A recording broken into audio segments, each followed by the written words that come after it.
Suicide Note, by Mitchell Heisman. This work is a computer-generated reading of Suicide Note, by Mitchell Heisman. This reading was produced using Natural Reader 14, a product of Natural Soft Limited. This work is free and licensed by Mitchell Heisman for copying and distribution under a Creative Commons Attribution Non-Commercial No Derivative Works 3.0 United States license. Part 1. God is Technology. How the singularity of monotheism transcended biology and primed the technological genesis of God. The first revolution. Slave technology engineered to be the purpose of the universe. Strictly speaking, a human becomes a slave when his or her political worth is determined by his or her master. An Egyptian slave before Moses had not even an alternative conception to some form of the Egyptian social pyramid hierarchy paradigm. There were no notions of rights. There was no, ultimate, higher appeal against a master in a position to dispose of a slave's very life. Among the ancient Egyptians, social hierarchy was sacred and slavery, as an institution, was morally right in its conservations of slaves at the bottom of the social hierarchy. Slaves are property just as a contemporary farm tractor is its owner's property. Slaves can be bought and sold like any other form of property. The slave, in other words, is treated as a form of technology. The slave is not regarded as an end in himself or herself, but as a means. A slave is thus a slave technology. The master bears the burden of housing and feeding the slave only because the slave's usefulness as a worker outweighs this expense. In ancient times, human slaves were high technology, able to do what no non-human tool could.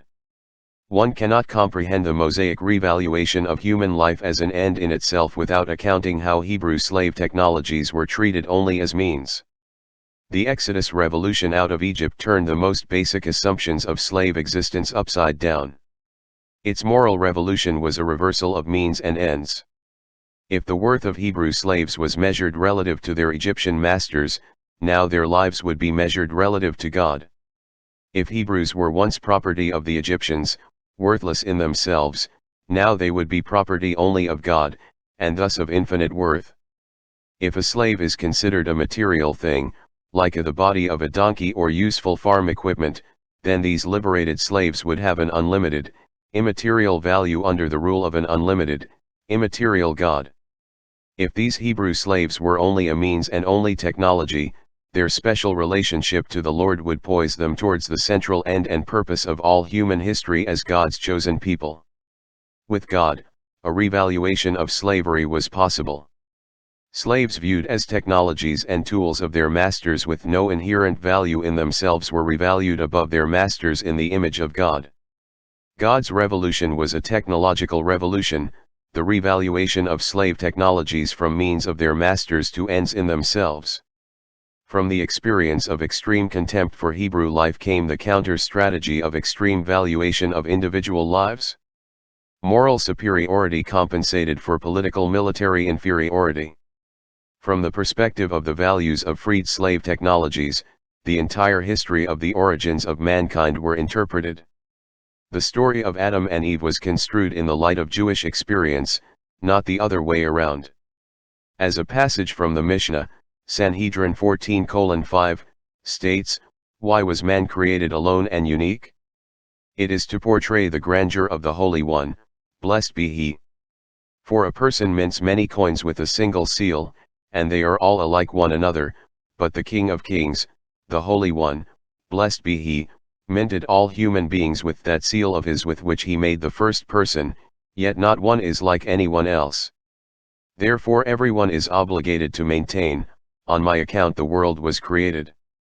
If an individual life soul, created in the image of God, is of infinite value, then the whole world can almost be seen as a means of the individual son of Adam. One is obligated to appreciate every human as a manifestation of the divine.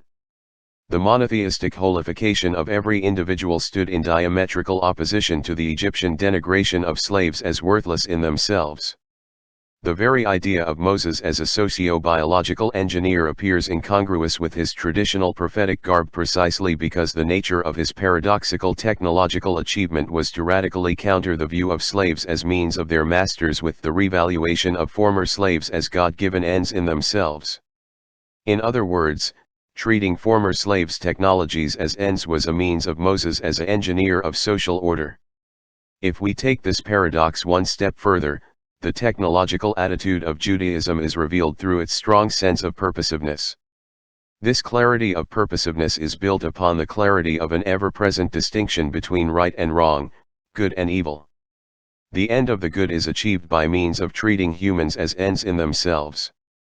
If the good is exemplified by treating former slave technologies as ends in themselves, and this change is identical to recognizing the image of God in former slave technologies, this implies that the ultimate end or purpose of humanity is to recognize the image of God in the ultimate slave technology, artificial intelligence.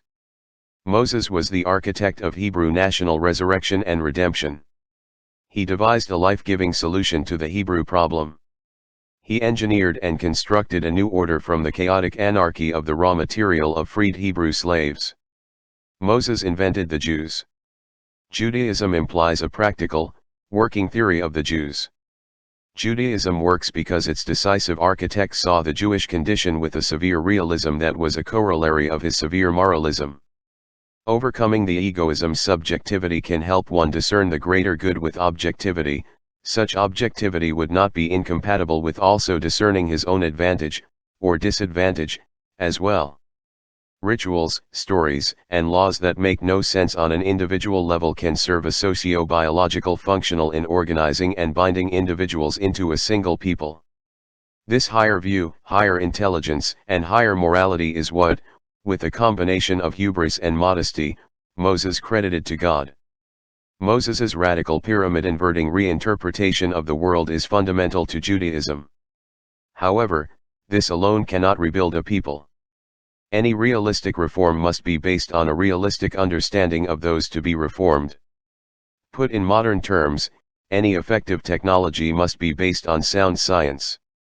A new order based on an understanding of only environment factors will be less effective than one that also accounts for biological factors. This point is illustrated through contrast with the immoral opposite of the Jews, the ancient Spartans. Lycurgus, traditionally acknowledged as the lawgiver who founded the ancient Spartan warrior state, bears an analogous cultural role to Moses as lawgiver. However, could one give Mosaic law to the Spartans, and the laws of Lycurgus to the Jews, and expect them equally well suited to one another? These incompatible ways of life would not be smoothly interchangeable because Judaism is built around observed behavioral characteristics of Jews that almost certainly have at least some original genetic basis. Yet the great irony is that the Jewish kinship paradox tends to disunite Jews towards individualism, and individualism can be construed as a potential basis for universalism, i.e. a basis for conversion. Like a Spartan ruler, the Egyptian pharaoh's honor was expressed in bravery, in willingness to risk life in war, and willingness to struggle for mastery over slavery. From the view of the collectivist values of shame and honor, the slave's life is virtually the definition of a shameful life. Those Hebrews who choose death rather than the dishonor of slavery were, by definition, selected out of the population. The slave, then, is a kind of survivor. The slave chooses life. The slave is a slave to the fear of death. The slave's fear of death provided a socio-biological foundation for a universal valuation of life for a former slave nation. This was the raw human material that Moses had to work with. To call Moses a socio-biological engineer may appear to impose 21st-century categories upon ancient history. Yet he was as much as an engineer as an Egyptian engineer of the pyramids. For an Egyptian slave master who organized the construction of the pyramids, slaves were merely the tools of their masters, along with ramps, pulleys, rope, and other useful materials of construction. The ironic and revolutionary engineering move behind Judaism began by treating former slaves as ends, as a social engineering means. It is not hard to see how bestowing former slaves with infinite worth in the eyes of God would constitute a value revolution metaphorically comparable to turning the Egyptian pyramid upside down. Yet even this understanding is superficial in comparison with an evolutionary grasp of this revolution. The true profundity of the Mosaic upheaval is revealed only from the perspective of nearly 4 billion years of biological evolution on Earth. The idea of being created in the image of God enforces a moral ideal in which every individual is of infinite worth in the image of God. If such an ideal were literally enacted in the world, it would amount to the total negation of biological evolution by natural selection. While biological evolution requires unequal success in survival or reproduction, the most perfect realization of God's image on earth would require equal entitlement to all that is true life for souls equal in infinite worth. The very idea of selection, in the general sense of natural or artificial discrimination among individuals on the basis of biological characteristics, is virtually identical to the root definition of immorality in the eyes of God. This means that God's reign upon earth would be identical to overcoming the means by which biological organisms, and especially humans, evolved on earth. To act in the image of God is to take steps towards ending biological evolution, and, in doing so, to take steps towards bringing God into the world. One implication of human individuals valuing themselves and others as ends in themselves is that the entire rest of the world becomes viewed as means of human ends. This means that a technological worldview is the logical consequences of monotheistic values that ascribe unique and special value to humans as humans. Economic technological development is a further consequence of reshaping the entire rest of the world in accordance with the ultimate ends of all human life. That this economic technological development is simultaneously a means of bringing God into the world becomes apparent when God is understood to be the culmination of that development in the form of a global artificial intelligence. It was not only Egyptian slave masters who used human individuals only as means, and not as an end. Over the entire history of biological evolution on Earth, individual organisms arose that, from the view of the selfish gene, are only a means of propagating more selfish genes. To value the individual organism in itself amounts to throwing a monkey wrench in the gene machine. This may be the deepest reach of monotheistic revolution. The Exodus paradigm represents, not merely one's people desire for liberation from another people, but a human revolution against slavery to the selfish gene whose final realization is identical to the evolution of a post-biological God.